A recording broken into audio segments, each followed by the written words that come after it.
Katia Udiz-Nakache, avocate au barreau de Toulouse.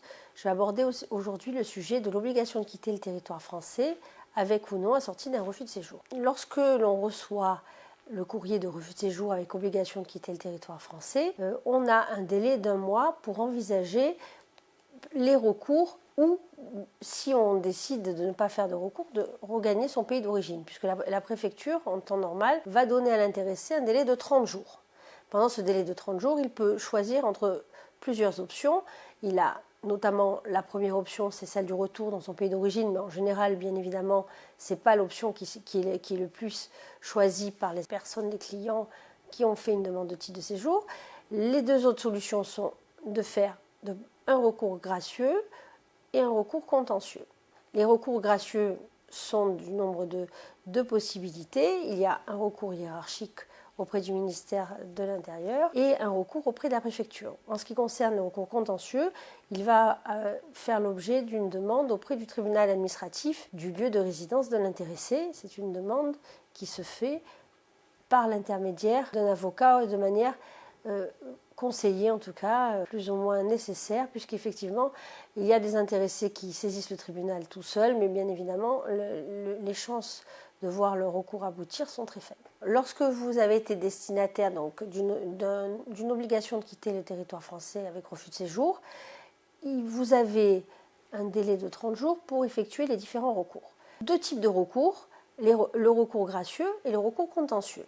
En matière de recours gracieux, il y a 2 possibilités de recours. Un recours directement adressé à la préfecture qui a dû instruire la demande, donc la préfecture de votre lieu de domicile.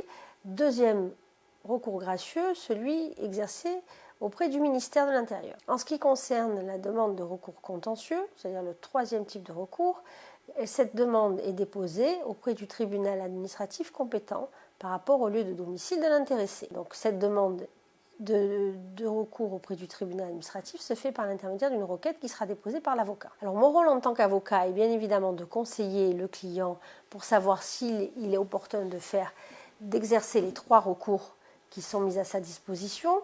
En règle générale, je conseille souvent aux clients de les faire, de faire les recours gracieux et le recours contentieux. En termes de résultats, le recours contentieux, c'est-à-dire la saisine du tribunal administratif, est souvent le recours qui donne le plus de résultats par rapport aux premiers recours qui sont les recours gracieux. Puisqu'en effet, les recours gracieux qui nécessitent souvent que l'on soumette à la préfecture ou au ministère peut-être un élément qui aurait été omis dans le cadre de la première demande de titre de séjour, ce qui pourrait peut-être justifier un revirement de situation et une analyse différente de la préfecture. Mais en règle générale, le recours qui porte le plus ses fruits dans le cadre d'une contestation d'un refus de séjour ou d'un OQTF, c'est bien la demande faite auprès du tribunal administratif. Donc je conseille vivement aux clients de consulter un avocat et de ne pas faire la demande par eux-mêmes, puisque souvent les chances de succès seront accrues